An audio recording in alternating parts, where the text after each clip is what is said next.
Welcome back to another episode of Big Boys. We're getting psyched up for the release of the Roadhouse remake. We can't hardly wait, so this week we decided to pass the time by watching the original Roadhouse. Do you think this movie is cinema perfection? Find out our thoughts this week on Big Boys.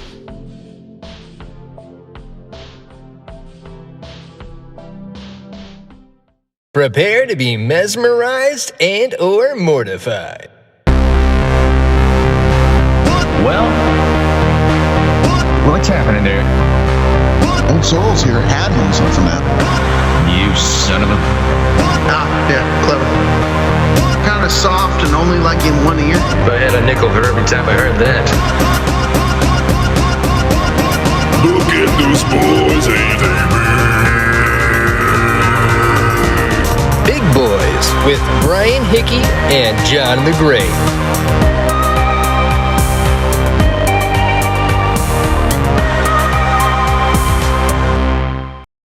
Greetings, everyone, and welcome to another beautiful, fantastic, fee-fi-fo, phenomenal episode of the Big Boys podcast. I'm your host, Brian Hickey. With me, as always, is my cohort at all things podcasting, the man, the myth, the legend, Sir John the Great himself. John, what is new with you? Hey, buddy, what's new with your junk? Nothing much. Just been busy at work. I'm doing this thing with some people from the trivia team. The Saturday, it's like this Wizard of Oz escape room thing. Except it's not a room. Oh, snap. It's like a walking one. So you I guess kind of recreate the journey, but it's like an escape challenge, yeah. Well, we'll talk about a challenge right there. The trivia has escaped from the trivia environment. Yeah, I know. Now so found now yourself. we're going to be banking on our knowledge of trivia to get through this escape room. Of course, I doubt it's all trivia related. Adventures. Yeah. Look at trivia team getting in season 2 of wacky and just sideline, adventures here. This is nutty. This is crazy. I mean, It is. We're pretty crazy people. You think you could take home the first place championship this year? I don't know, man. This year's or this half, I guess. There's basically 2 tournaments a year. Starting off a bit rougher. I think everybody's just schedules and stuff have had things going on, so it's been harder to get everyone there. I mean, we're still hanging. To my point. Has any Mighty Ducks movie just started off with the team with the Ducks just winning right out of the gate, just phenomenally being fantastic? No, they gotta collectively find themselves again. Each new Mighty Ducks movie to become the champions, my friend. That's kind of what makes the movie. Yeah. Yeah. I mean, they'll keep fighting until the end. I mean, you got to have something to fight for in the end, and that Queen song. Otherwise, you're just an asshole who's just showing up and winning all the time. Nobody wants to make a ballad about that. Nobody wants that. Yeah. Nobody wants that. And that's what Rocky did well. See, in Rocky 3, he loses and has to come back. Yeah. I mean, he comes back and wins. But, it keeps you on your toes. It's not just... They didn't do the same thing all over again. Take the Rocky format.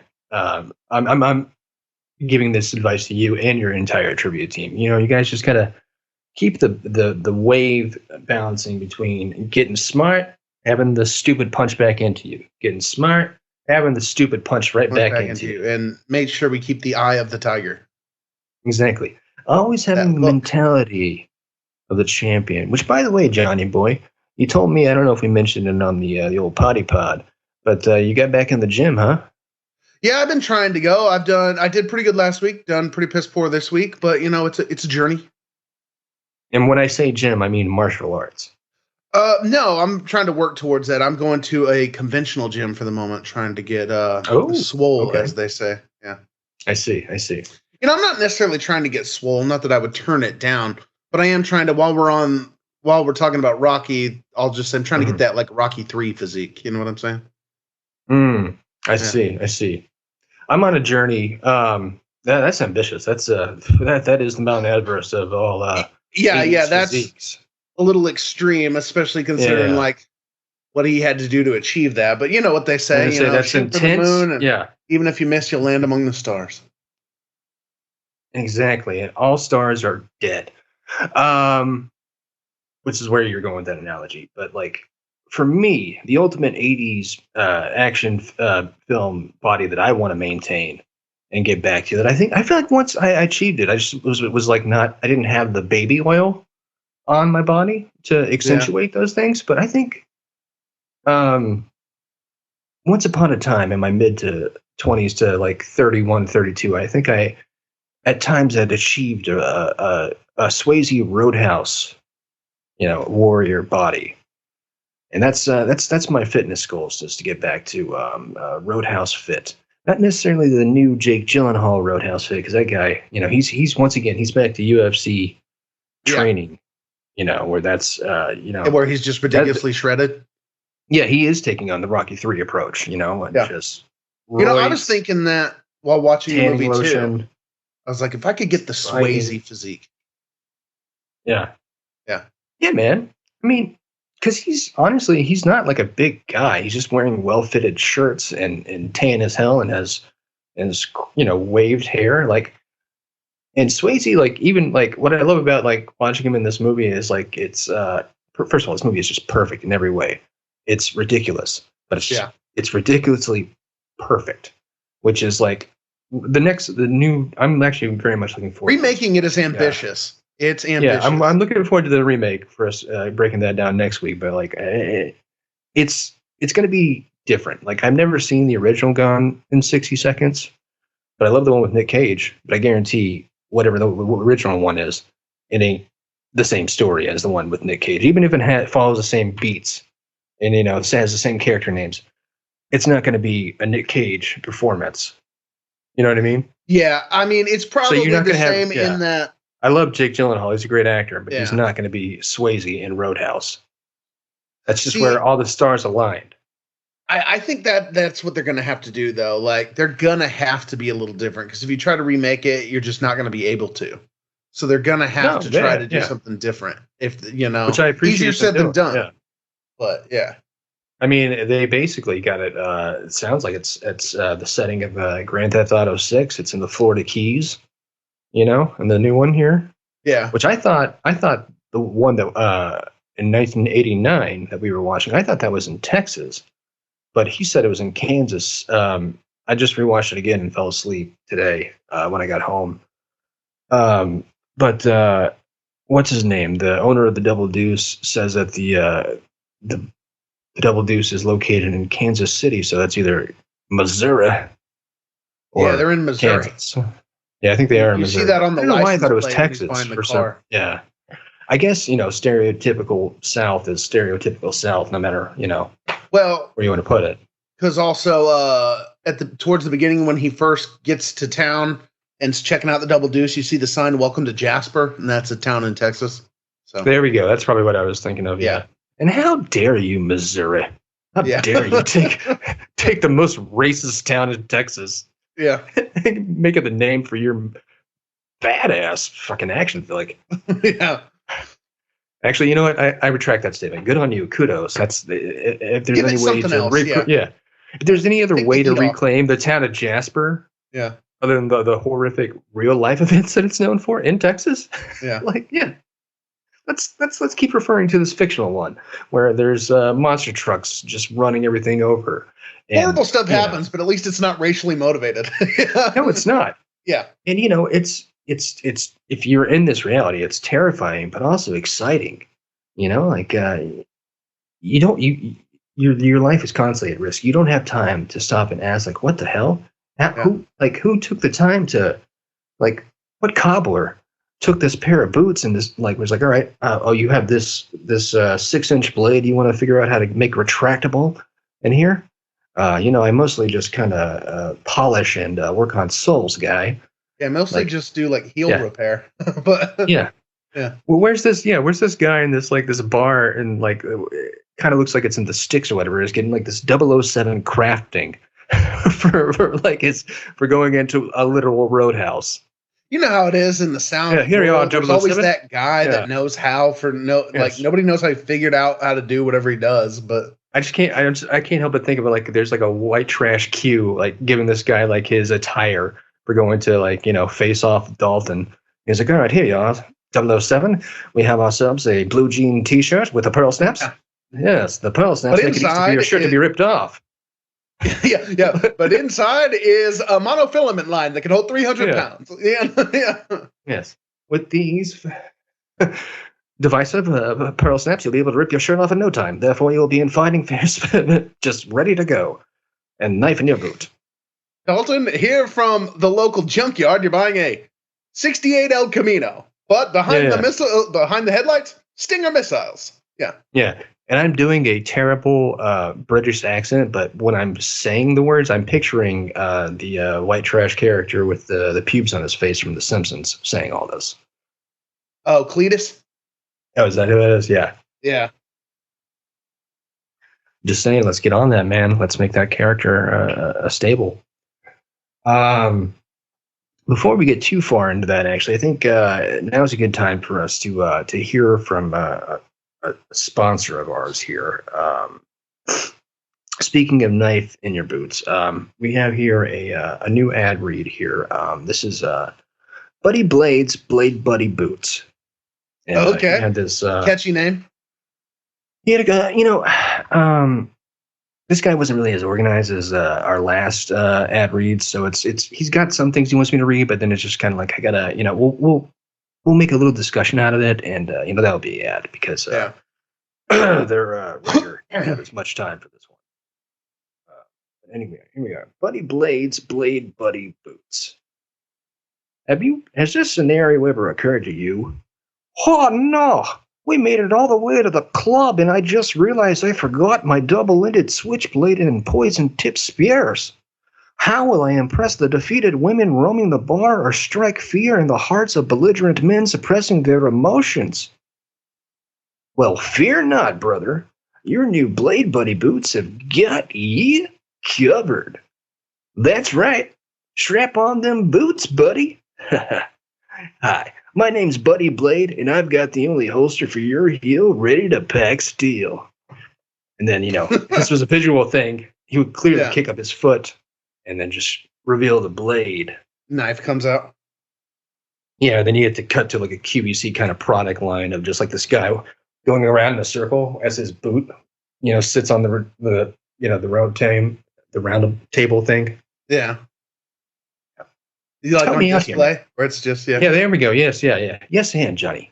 Yes, and. Yeah. Well, you're telling me, so I'm listening. Right. Yeah. So I'm getting it. I'm right here with you. Yeah. Shall I break the fourth wall? I think this is a sketch that I have. I didn't get to finish writing. I was kind of hoping. All right. Yeah. I know. This is showbiz, kid. Okay. And what I was hoping for it was when you see me struggling to find a word for something, just jump in and make some. Well, I think I did better because I didn't provide a word, but I gave a visual. So I used my hand to like rotate. You're welcome, audience. You're welcome, right? Yeah. So getting back to our ad. This is a podcast where most people are listening to us.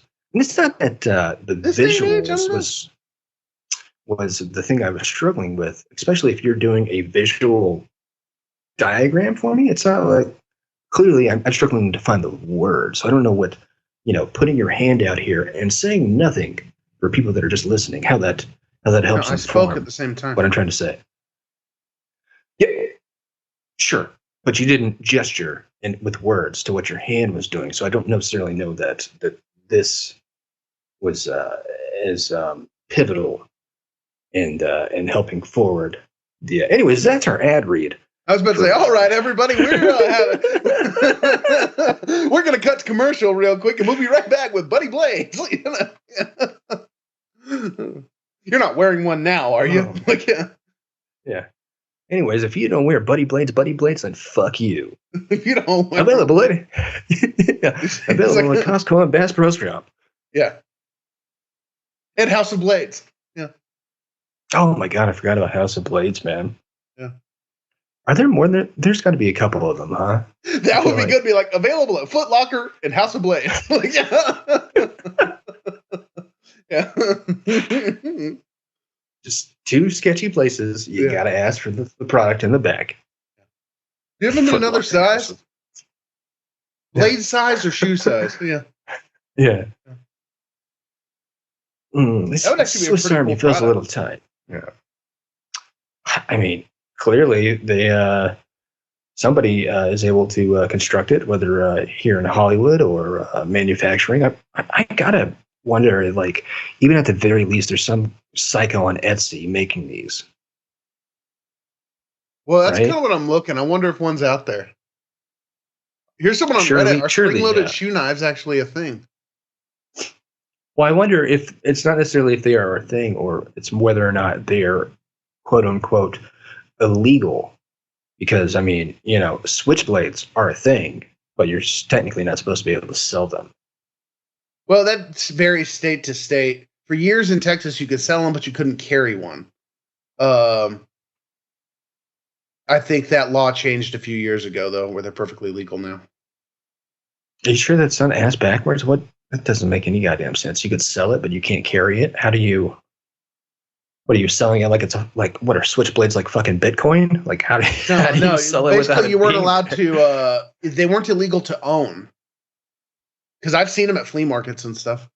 That's what I'm saying. Yeah. So they're not illegal to own. They're illegal to sell. Is what you meant. No, they're illegal to carry.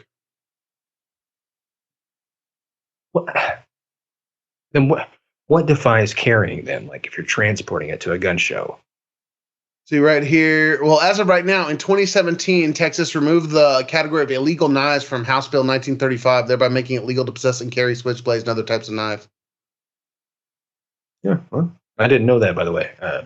I thought that was still illegal. Yeah. But so hey, maybe putting a knife in your boot is maybe there's some weird guy cosplaying as oh damn it, I just Woody from Toy Story, just in a shop just making these. And, maybe he's got like a catchphrase that says like, when the knife comes out, like, hey partner, there's a snake in my boot. And like he does that as he like cuts into you. That would be there's a snake in my boot. So just like Yeah. flips out a knife. Oh wait, that's not a snake, that's a rat. Yeah. That's a knife in your chest. I don't know. I don't want to dive too much down the legal loop. Rabbit hole here. It's But yeah, the law is updated. So you basically, long story short, they're completely legal in Texas now. I think pretty much any knife is like in 2017 it got further updated to like butterfly knives, switchblades, blah blah blah, all that. Yeah, I guess what it all comes down to is that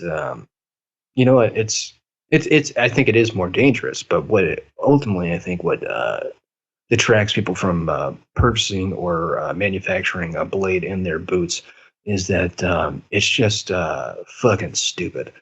And just a nuisance, like, and unless we had control of our feet and shoes designed for our feet, like we were chimps, you know what I mean? We were able to maneuver our hands, our feet like our hands. That switchblade is. Can you imagine accidentally stubbing your toe, and then like And it just shoots out. having it also, and then like. Not only are you dealing with the pain of stubbing your toe, which may or may not be that bad, depending on if you had an error because you stubbed your toe. Like maybe your knife came out the wrong way, it came up extra, and like chopped your toes off. That would be a complete malfunction of the device itself, though, which I guess isn't impossible. Exactly. But my thought would be at the very least, you're just inconvenienced because now you stubbed your toe by putting it against the wall. It cued the blade in, and now your foot is stuck inside a wall. Thanks that for would put you at a tracking the major blade. disadvantage. Yeah, I feel like losing the toes would be worse, though. Yeah, well, it depends on what's happening. If you get stuck, and then the next guy ends up stabbing you 50 times because you were stuck in the wall, that's probably worse. But yeah, in general, Yeah. like if it's just between getting stuck or losing a toe. Yeah, definitely. Yeah. I see. You took it to a self-defense area. Because that's what I I'm just thought, thinking. like, Yeah. I just think like if you're gonna put a blade in your boot, it's to look fucking cool, like Yeah.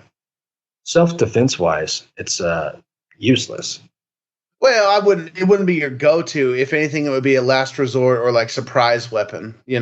Nobody's just gonna be like get into a knife fight. The other guy pulls a knife and you just stomp one out of your shoe and like fighting on equal ground. That would be something. Would you call it like the the Aikido of knife weapons? I don't know about that, because I'm thinking like one of those things, and you see it in this movie all the time, where two guys are holding your arms and the other guy's like punching you in the stomach, and maybe then like you use that shoe knife, kick the dude, stab him in the gut, and then you can break free of the other guys without this dude punching you in the stomach repeatedly. I would have loved to see like a light bulb moment of the guy remembering that, like, oh shit, yeah, I have a knife in my boot. That's right, I can kick him this time. Exactly. What's this for? Wait a minute, I'm not screwed. Just see like just a momentary like thing of elation going off in his head, like, finally. That would be an excellent commercial for those if you made them. It's the dude like just completely getting his ass beat, but he's like, oh, like happy, like he finally gets to use it. Like this is the moment I've been waiting for. Yeah. After 6 months of acquiring blisters, Johnny finally gets to put his knife boot to work. Yeah. After 6 months of ruining blisters and ruining his carpet. Yeah. Yeah. Yeah. He was informed last week by his doctor that he's going to lose his foot. But this makes it worth all the while. It's like before he does. Yeah. My wife and kids left me. They said they didn't want anything to do with a peg leg. Joke's on them. Or Dad, they're not with that peg leg, and also killed the guy with a knife in his boot. Hey kids, did you lose your soccer ball? Hey, go long. Look at it, just deflates. Yeah. Yeah. Yeah. I don't really remember what that character's name. He was just like one of the primary goons for Brad Wesley. But yeah. Dude, the fat goon not only is the best. are you, but yeah. He is, man. And I'd be interested to see if what is his name? Paul something or another larger guy. He's in he kind of looks like he could play a younger version of that guy. That's what I'm saying. So it'd be interesting to see if he pops up playing a version. Paul Walter Hauser, does that sound right? Bigger guy who played Richard Jewell. I know who you're talking about. Yeah. Karate. He's in he's Stingray. Yes. Yeah. Yeah. Like he looks like he could play the goon we were just talking about, which is what is that guy's name? Tweeter. I'm looking it up right now. No. Yeah, you were real close. Paul Walter Hauser. Okay. Yeah. And then I'd be interested to see him play that role again, or to play that role, because I think that guy's a great actor too. But I don't know if they're gonna have one like that. I mean, again, that's what I am kind of excited about the new one, because it's going to be different. Because if they just try to remake, with the exact same Roadhouse story, which they did with Roadhouse 2, I don't know if you knew that existed. I think it's a CMT original movie. Oh, is it? I thought it was like a straight to DVD. I've never seen it. I knew it was. Or maybe it was just on CMT. Not great, but that's basically what they did. Like they just redid but now it's Roadhouse in 2003. But so now at least they're changing elements of it. It seems like the main guy is like a guy same age as Jake Gyllenhaal, if not even younger. Whereas Ben Gaza, is this villainous, Wow, 2006. Yeah. So they waited a long time to do it too. Oh, that's actually even newer than I thought. I thought it was 2002 but is it a sequel in name only, or is there any connection to the original film? I never remember his name. We lost connection. I didn't hear what you said. Yeah, you were kind of dipping out there for a second. I was saying, is Roadhouse 2, is there any connection, or is it just a sequel in name only? Dude, I just remember watching it in college, And I'm sure it was with a bunch of buddies, and we were probably playing drinking games to it. Yeah. And like, I honestly do not remember if it's like he's like Dalton's illegitimate son, or I don't know, man. I'd have to go back and watch it, but it is a painful watch. Oh yeah, right here from you know what I mean? Yeah, Wikipedia. The first sentence: DE agent Shane Tanner is the son of legendary cooler James Dalton. Okay, whatever. That's all I needed to read. I just love it too. Like, yeah, like the that's another thing too that like we'll see how it's treated in the new one, but like the status that comes with being a cooler, which is a fucking made up job, but like it's on par with being a government agent or a secret service. You know what I mean? Yeah, because this is the only time I've ever heard that referred to as a cooler. You hear bouncer, security, but I've never heard it other than this movie. I've heard it in one other movie, but it was in a totally different way. I think it's just called The Cooler, if I'm not mistaken, and that's with William H. Macy and Alec Baldwin. But that's like a totally different concept. It's William H. Macy is like this. I can't really remember. I haven't seen the movie. I've only seen the trailer. But anyways, he's like a bad gambler. He has bad luck. So anytime like somebody in the house is like, starting to win big hands or whatever, William H. Macy goes over there and like gives them basically puts his bad luck on them and they start losing. So from what I see on a quick Google search, Wikipedia, it says in U.S. bars, cooler is often a term for the head bouncer. Yeah, what's hilarious is you go to I feel like it only existed here. Yeah, you go to Urban Dictionary and they're obviously taking it right out of Roadhouse. It says the cooler, the one who runs the show, what he says goes. The one who is in charge of the bouncers at a club. They see everything. Usually they earn $5,000 up front, $500 a night, cash. Yeah. I didn't add the yeah. Yeah. And then it says the quote, use it in a sentence. To protect my investment, I've hired the best damn cooler in the business. Like, yeah. It'd have been so great if they would have kept on going about it. Like, yeah. I love that they add the yeah. Like, dude, you should know when to don't expect them. They'll just show up when they're ready. Yeah. What I'm surprised there's actually a long history of the word here on Wikipedia. I figured it was going to be a short thing mostly referencing Roadhouse, but no, there's like history from the 1900s, then ancient and modern, 19th century. So I guess that term has been around a while, or at least evolved from something. I'm not going to read all this right now, but please tell me there's like some old, black and white, metal pictures of like a guy in the 1800s wearing a short sleeve turtleneck standing outside of a saloon, with feathered hair. Like, and it's just like has the cooler, Yeah. Now, not seeing that. I'm seeing a bouncer with a bar's hired stilt walker in the East Village.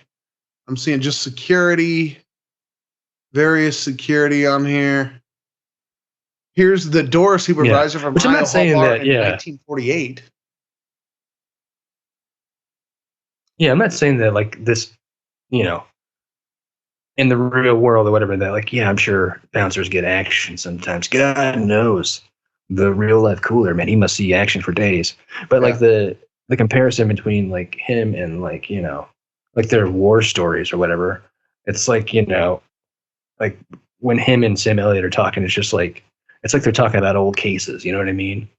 Like I was thinking of that. Go. Watching this too. Do they? Because like he shows up at this bar and he knows the musician, which it was cool. Jeff Healey was in this. That was pretty sweet.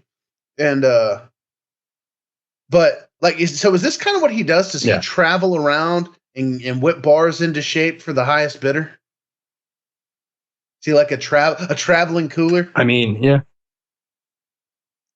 Yeah, he's the Jack Reacher of alcoholics, I guess. Yeah, he just travels around with bars into shape. Yeah. Cleans up the town while he's at 5,000 up front. Yeah, I get an open bar tab, 500 a night. If there's someone who comes in who needs an ass kicking, I kick their ass until I'm just tired, or I get my ass kicked, and then I go to the next place. Yeah, I be nice until until they make me not be nice. Yeah. Yeah. Light bulb moment. That's our movie right there. It's like we're either you or I are the cooler. And it's just, we put up this big posture or whatever, and then it's the first day on the job and just get the shit knocked out of us. Yeah. Just sideswipe just and then show up in the boss's office, just all puffy face, like, all right, my job's done here. It's all yours. Like, what? What the fuck? It's literally on fire right now. You got thrown through a window. You're stepping on glass shards. Yeah. You're missing some teeth. Bandstand's all yours. That would be the name of the movie, The Cooler. Yeah. I can't even. Yeah. You need to get to a hospital, Dalton. Then get back here. Yeah. You're losing a lot of blood. Yeah. I get the feeling, though, Dalton, that getting back to the movie itself, I get the feeling the new one's going to be a little more serious.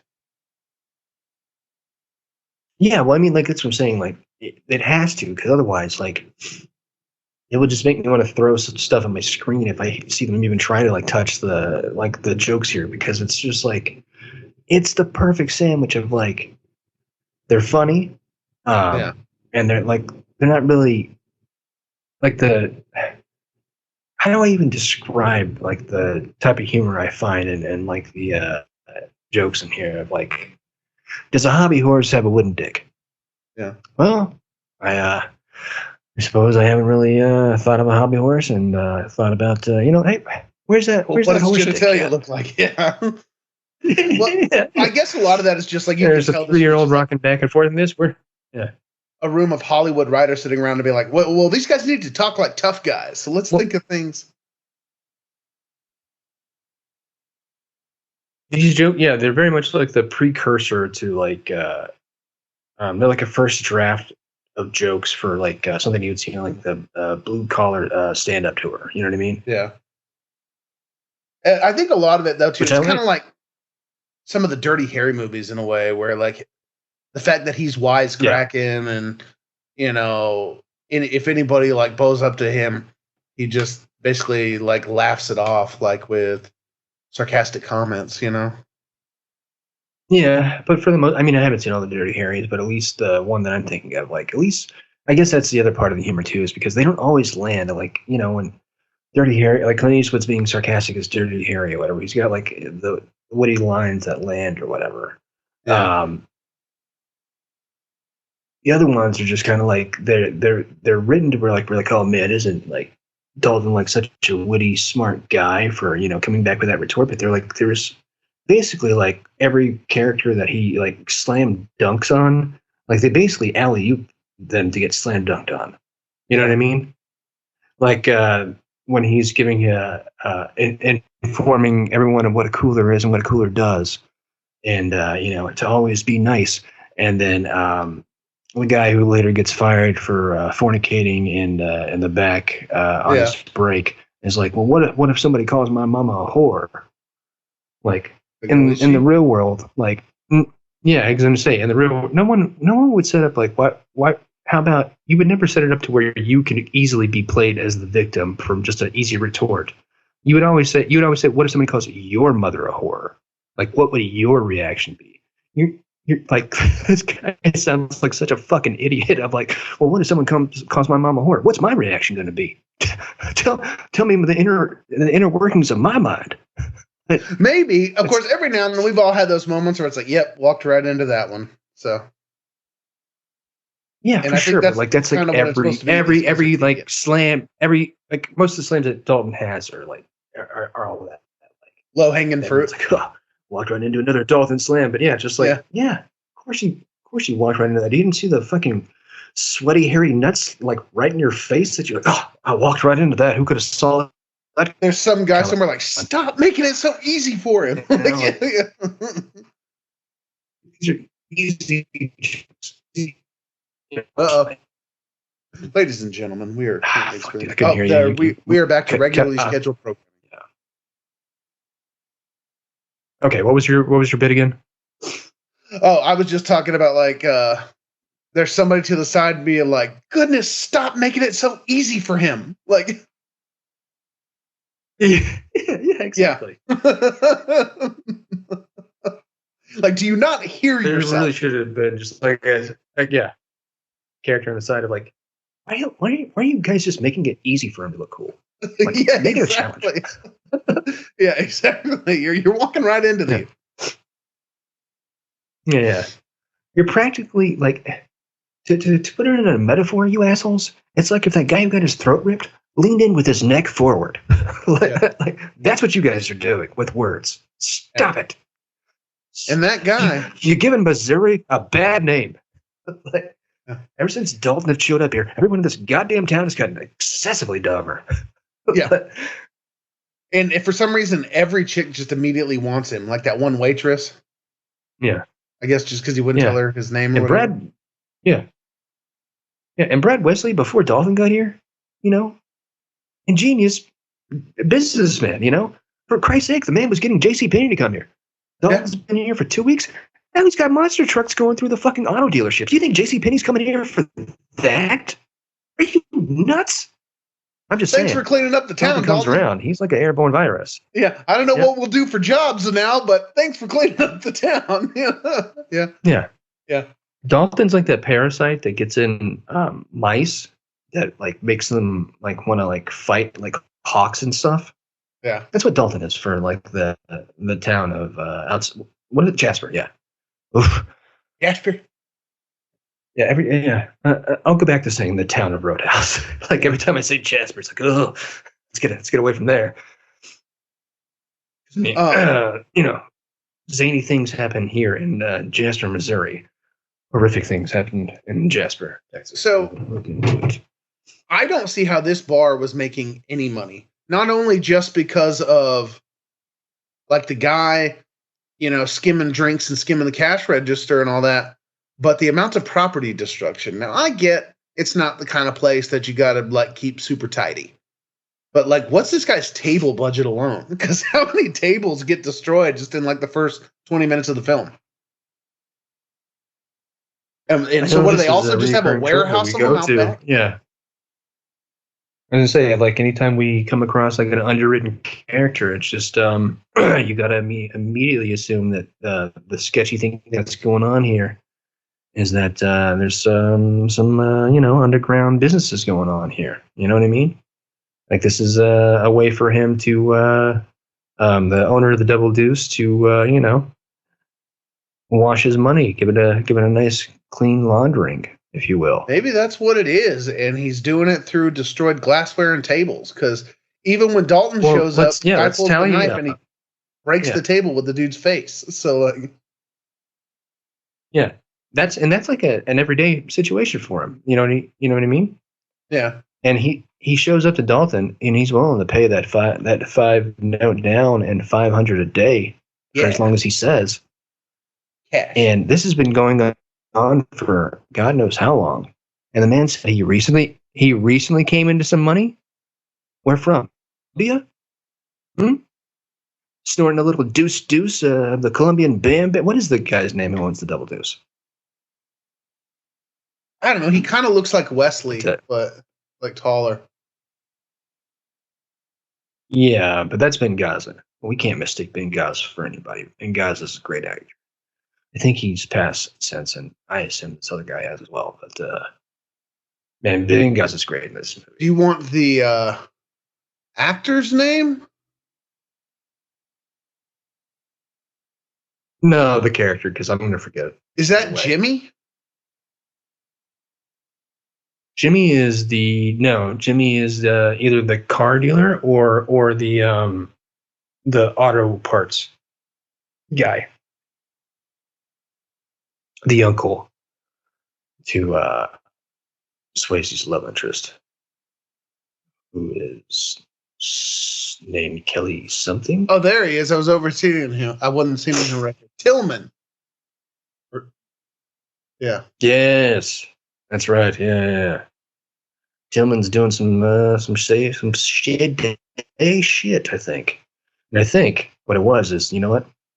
Benghazi Brad Wesley was his competition for whatever, maybe he also had those other people sign a contract or whatever, but like it didn't, it wasn't valid until Brad Wesley's contracts went null. And then all of a sudden now they're all paying to Tillman because Brad Wesley is out of the picture. Well, let's face it. The whole thing sounds sounds like Tillman was doing something You go illegal. out and you find the greatest guy. Wait. Let's put the pieces of the puzzles together here, John. Because Tillman goes to Swayze knowing that Brad Garrett's the best in the business. But Brad Garrett's getting old? I think not. Maybe a few years older. Wade Garrett. But where does he go? Yeah, Wade Garrett. Whatever. Dude, that'd be hilarious. Yeah, Brad Garrett in there. And he's just like, wait, do we know a Brad Garrett? Is that where that came from? That's an actor. He played the brother on Everybody Loves Raymond. That's why I was like, that'd be hilarious. Like, Okay, all right. Well, anyways, before I get too long, I'm going down a whole tangent of Tillman's setup. He went in to specifically get Dalton because he knew he murdered, and he was going to put that Brad Wesley murder on Dalton. That's the thing we didn't see, and that's probably why his son joined whichever government organization for the never before seen Roadhouse 2. That's my fan theory. Yeah. Well, if he joined the DEA, that means Tillman was probably involved in drugs, which is kind of what I was leaning, or something illegal, because he just came into some money, and it sounds like he's trying to offload this place now, where he's trying to get it cleaned up. So the place is definitely has all the makings of a front. It could easily be a front. Like, no way they're making money on this place with all the property destruction and absolutely not. So this place is definitely a front. He recently just came into some money. You got Jeff Healey there every night? Yeah, exactly. Yeah. He's the house band. So it sounds like, what are you trying to clean this place up and sell it off? Pin it on someone else. Honestly, and get out of town. Jeff Healey seems as much as part of the cover as anything else. Like, all right, well, we're just going to pay for a really great musician to be here all the times. That way, anyone comes in and says, there's some suspicious, shady stuff going on. Whoa, is that Jeff Healey behind a metal fence getting beers thrown at his blind ass? It's like, let me see your books. Oh, you must be Jeff a real Healey bar full time. Yeah. Oh, well, no wonder you're not making any money. That guy was nominated for a Grammy, right? And he just introduced what's a cooler? I don't know. The guy sounds cool as fuck. I mean, Jeff Healey gives him the approval. Yeah. Give him the name. The name's Dalton. Guess it's a guy I should know. Jeff Healey says, "What's up?" You know what? I'm giving you guys an A+. Yeah. I was gonna say, yeah. I mean, besides all the titties flop, the gold. That's about as legit. Oh, ladies and gentlemen, I believe we're experiencing technical difficulties. Bear with us. Oh, there we go. Yeah, all right. He's back. Been fighting through it. We will now. I've been fighting through it the past 10 minutes. I'm interested to see. Well, first of all, am I talking to myself, or can you hear me? No, I can hear you now. Okay. Yeah, but from what I'm seeing, it looks like you've been freezing up every minute or so. So I'm interested if you're even going to be able to hear me in the next, the last 10 minutes. You just went talking through. But I digress. The internet is shutty, and we just got to make do. Well, you know what? We could go ahead and sum up just to give our viewers of the Granted Roadhouse isn't new. At least this one's not new. The new one will be new. But go ahead. Let's give it down. I think it deserves a solid A+. A+. How many throat rips out of 1 out of 10? How many throat rips are you going to give it? Give it 7. 7? Yeah. 7. Wow. Okay. That's it is what it is. It's just it's yeah. It's interesting, maybe you just don't have the same amount of nostalgia attached to it as I do, because whereas I was going to say you gave it a 7 out of a scale of 1 to 10 throat rips, I was going to give it like a 79. I mean, my God, man, this movie is just epically perfect. Okay, I I mean mean? Like, that's fair enough. Yeah. Well, as far as like, yeah, like so good it's bad movies, like this is the sweet spot of like I'm still invested in the story, and it's like like the visual effects are not laughable. Some of No. the things, like some of the choices that Swayze makes after watching it like the ninth time, I kind of find humorous. Like every time, I always get a tickle of like, because Swayze's such a dancer. He has a huge like dance background, and you can kind of tell like when he does his his martial arts moves or whatever. It's very much like he's very here's the perfect time for you to jump in, Johnny. What's the word I'm looking for? Graceful. Very graceful. Very elegant with his movements. Yeah. And so like when he's running, like the barn is what happens there? Yeah, I think it's on fire, right? So it's getting Like at the end, it's yeah. on fire, and he's shirtless and jumping out, but he does it like so elegantly, like he's like, oh, come on, we got to get out of here, and then like he basically just does like a fucking pirouette out of a window. Like I think he like it's in slow motion, so he like kind of does like this, like like the takes tuck? his arm and like wafts him up as he's going in slow motion, like and land, and now And the swan scene. goes down. Like, you know what I mean? Yeah. Yeah. And then judges holding up 9.5, 9.8, Yeah. But no, I mean that I was makes gonna say, sense, yeah. especially with the dance background. Honestly, a lot of athletes do dance for that exact same reason. I know some colleges require their football players to do dance for that reason. Yeah. I And know, you know what? I also kind of dig it, like, because like it makes the fight seem more realistic, even though they're kind of like they're slower than Yeah. like for sure, like a martial arts epic, like per se, like The Matrix or whatever, right? That's a lot of quick action cuts or whatever. But like again, this is kind of like I feel like I could be Swayze in Roadhouse.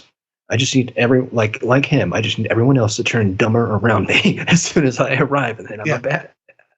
that's his superpower. Everybody just Because, like, gets dumber. Yeah, like, and again, like the story's so good, and like I get invested, so I'm not ever really thinking about it while I'm watching the movie. But in hindsight, like his kicks aren't really that fast. It's almost like when he's there's the big epic climax before he and his the guy who basically looks like he's the stand-in for Swayze when he's not playing the villain. The guy who fucks guys like Swayze in prison, which is what a line. Yeah. What a line to say in the middle of an Like, epic well, showdown. Hey, like this is the 80s, pal. You don't want to say that out loud. Well, yeah. I was about to rip your throat out, but let's unpack that a bit. What do you mean you used to fuck guys like me in prison? Like guys that look like you? Because we have a similar look and build. or do you mean like you used to just go hand-to-hand combat for like 20 minutes at a time and then fuck? What do you mean you used to fuck guys like me in And prison? that's also the things. Do you just go I'm- around I'm a- admitting that to yeah. people? Yeah. Well, yeah. One, do you just go around saying that to everyone you fight? Two, I think we could all agree, I'm a pretty intriguing individual. Not a lot like me. But you're saying that you find a plethora of me in prison. That I you're don't think that's fighting intimidating. and fucking. I don't think that's intimidating in the way you want it to be. Like, that's That's only intimidating, once again, if those words are coming from Mike Tyson, which may God have mercy on Jake Paul's soul. I'm excited for that. Although I don't know. He is going to fuck him until he loves him. I'm very cynical though. I don't think it's going to be a real fight, or else Jake Paul wouldn't be doing it. In my opinion, I think it's going to be a fight. First They're of all, both just getting a huge whatever payday. happens, yeah, exactly. And like honestly, the last time I watched Tyson do like a huge payday or whatever, but he's actually in shape for this one. Yeah. But like when he was last time he fought like some giant Russian, you can kind of tell like he was like he didn't like train at all. Like this was like I don't even. I think this might have been like right before he even went and did like the Hangover stuff like that. I think he just like literally needed to pay some taxes or something. Yeah. And he said it like in the post interview fight, like it only lasted like a round or two, and he just kind of took a dive. It seemed like.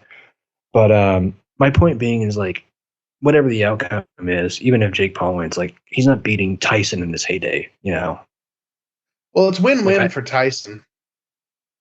Because if he Yeah, wins, win it's like, for both of oh them. man, like Tyson still got it.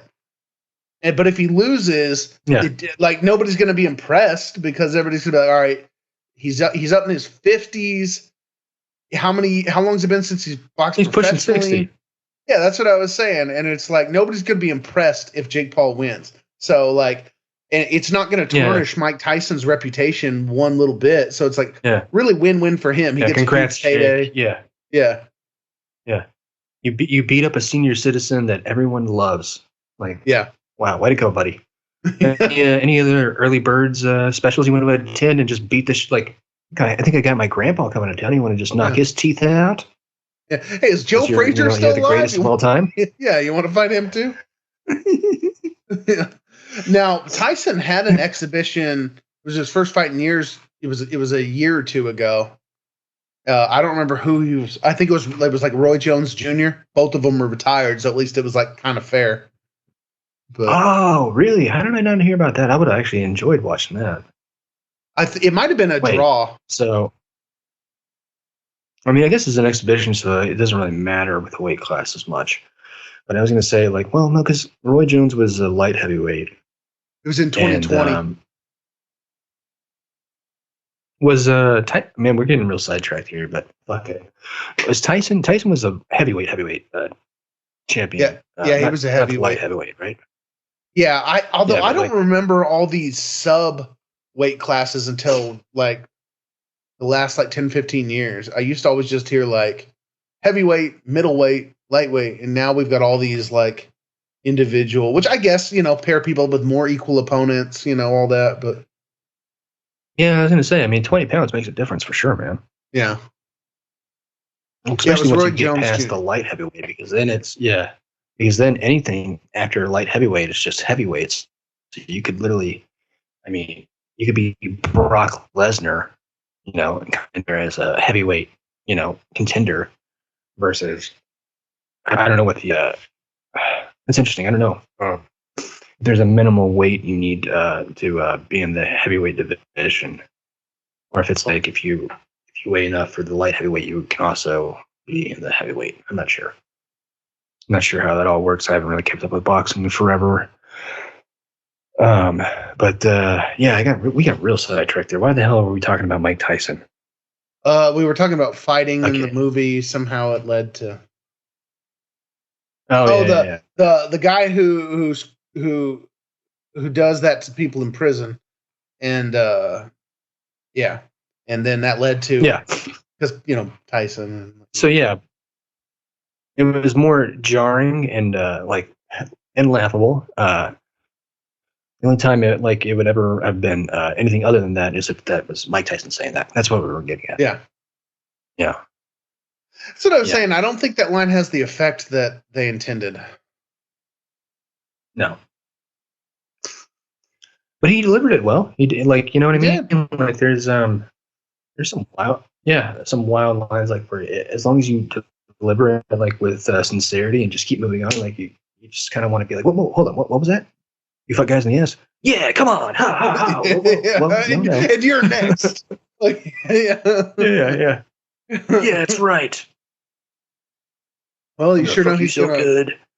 Fight. That's sure gonna make him fight because I'd be like, oh my god, fighting like I'm fighting for my life if that was the case. You're basically fighting off a rape. Great if he kept on. He just envisions him and Swayze's whole future together.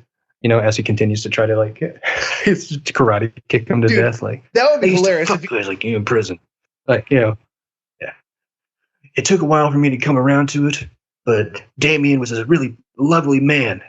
Yeah. We spent all of our waking hours, and he's just karate kicking. Right again, they were like, I remember. We were inseparable. Yeah.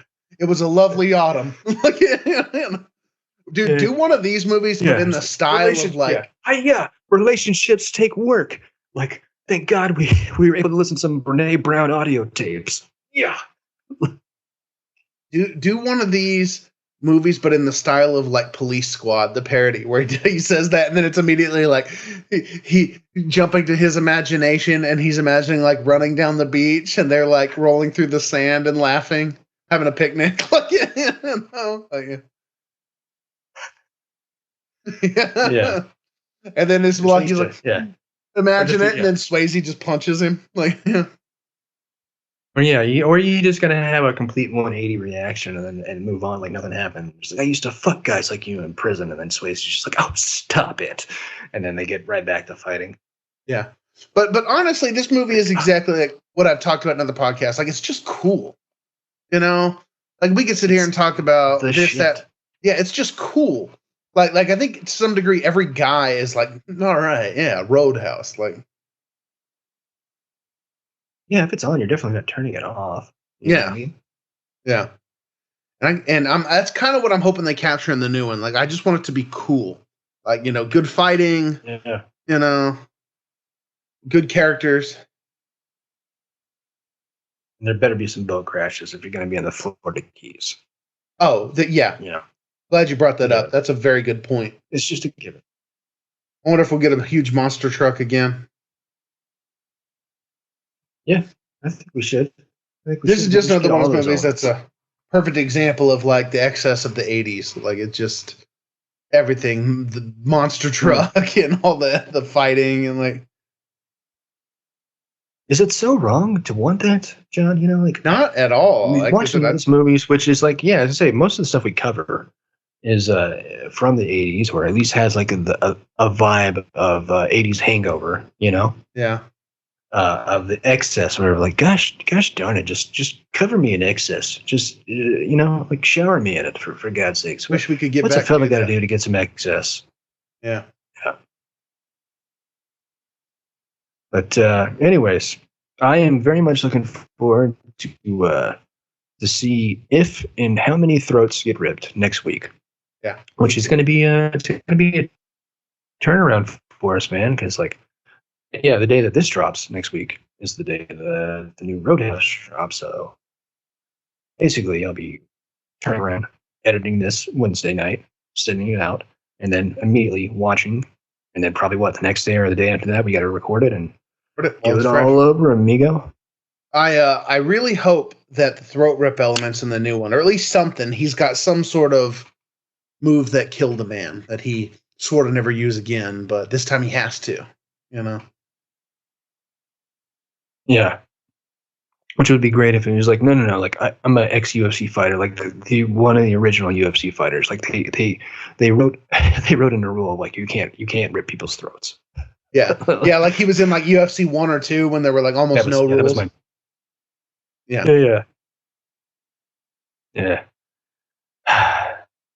And then I want to know who's going to play fucking Sam Elliott's part. Is what I want to know.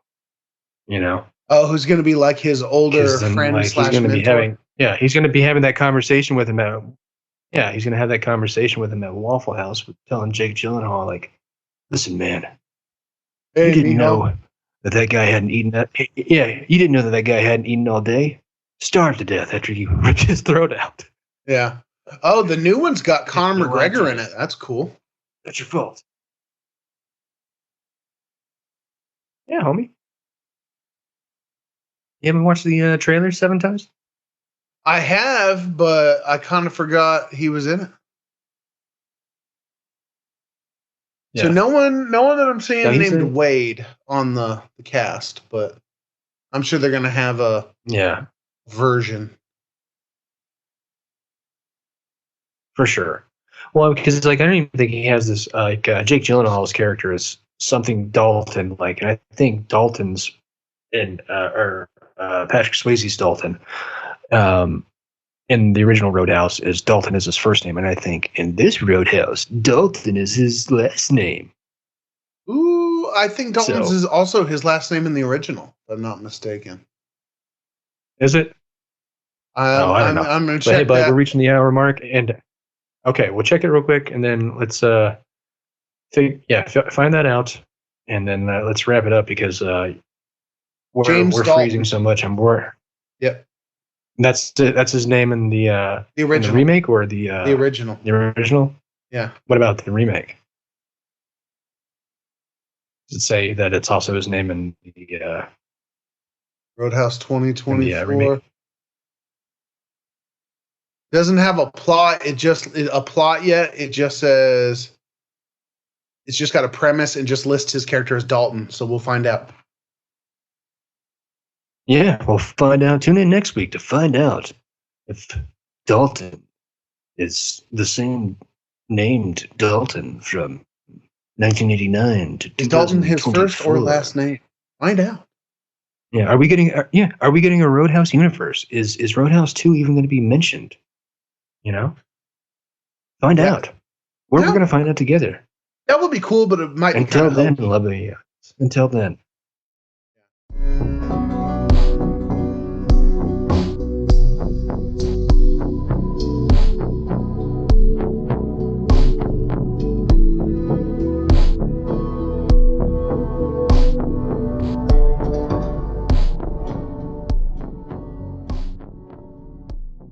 Well, how about that for the first part of our two-part series of the house that Road built? Yes, sir. We started it off with old Swayze kicking down his roots into the fine city of Jasper, Missouri, which I'm not sure if that's a real place. Once again, Jasper, Texas, real place. Not known for great things. Jasper, Mississippi, not known for those great things. Also, not sure if it's a real place. But, probably shouldn't get those two confused. Give old Roadhouse and the Double Deuce a bad taste in your mouth, you know. So otherwise, if you heard about the despicable things that occurred in Jasper, Texas, you'd be like, oh yeah, no, run all the monster trucks through this entire town. Bad racist stuff happened. That's what I'm getting at, ladies and gentlemen. This isn't a history podcast, right? This is me giving my final thoughts on our episode in which we discussed Roadhouse and Swayze and the gift that he gave us before he left this earth.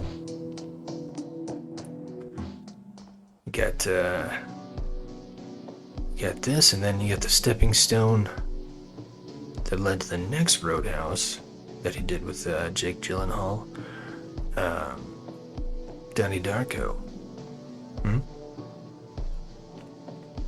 You think at the time when he was doing Donnie Darko, he was thinking to himself like, man, this weird little fucker who sees rabbits and has the most eccentric teenage laugh. This is the guy. He should reboot my most precious of franchises. After I've passed this earth. I mean, he's Patrick Swayze, so clearly he had all those thoughts internally and knew about his death in the future before he was even diagnosed with cancer.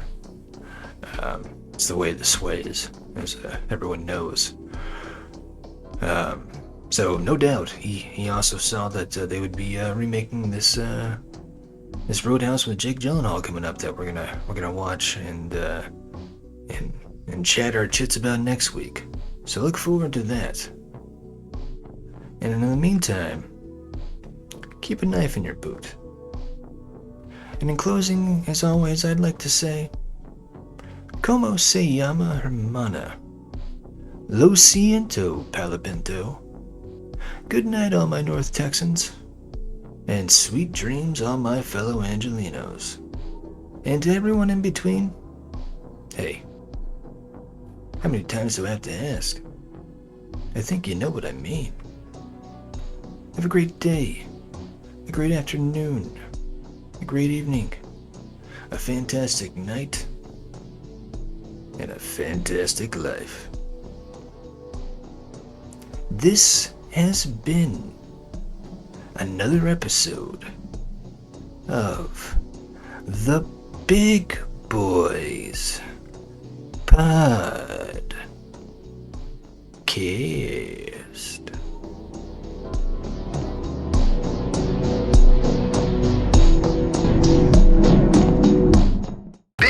is a podcast produced by Not So Funny or Proud Productions. The team consists of co-hosts, co-producers, and co-editors Brian Hickey and John Sorrells, better known as John the Great.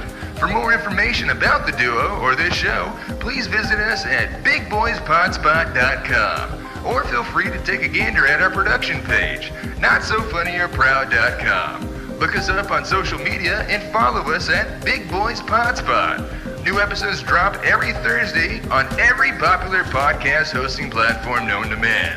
So please be sure to like, subscribe, vibe, describe, contrive, confide, collide, abide, preside, tell your tribe, and most importantly, do prescribe.